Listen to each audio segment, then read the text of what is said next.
Hello and welcome, ladies and gentlemen, to yet another power-packed episode of the ETH Insights. In an era where over 70% of organizations worldwide endure major disruptions annually, resilience has become the true currency of long-term leadership. In this episode, we will have a conversation where we sit down with Deepak Singh, President and CEO of Gorisco Group. And what we'll do is decode what it really takes to build organizations that don't just survive uncertainty, but stay agile, aligned, and future ready. From strengthening governance foundations to elevating crisis readiness in a world of rising cyber and geopolitical risks, the discussion opens up as a deeper lens on how modern enterprises can stay unshakable in a perpetually shifting landscape.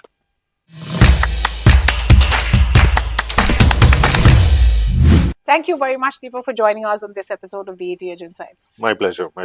Thank you. Let's dive right into the conversation. The first thing or the first priority for the leadership team, and why does the initial response often determine the trajectory of the entire recovery process?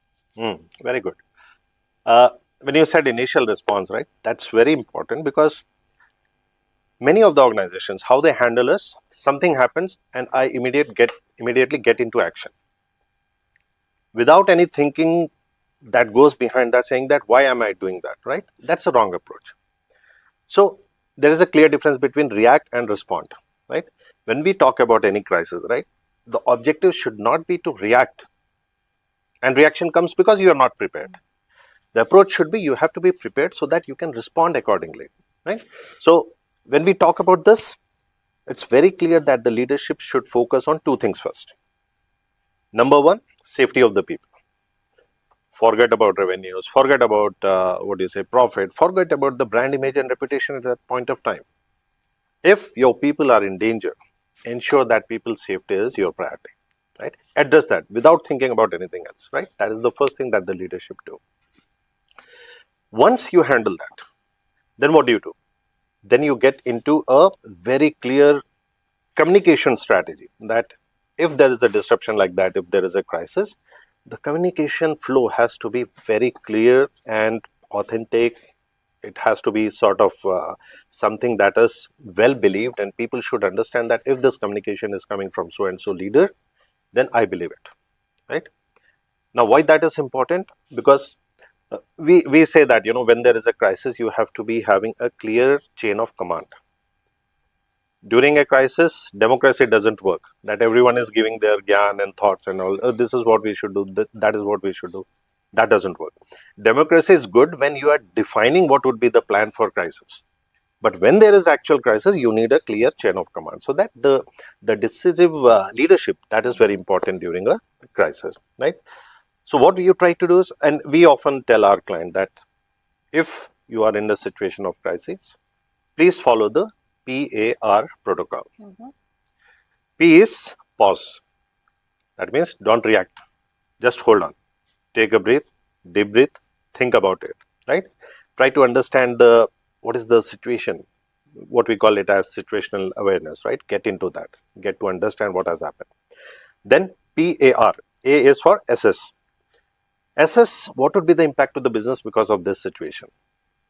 And then when you try to assess that, you will also find that, okay, if this is the situation, if this could be the impact, how do I respond to that? What should be the best response strategy, right?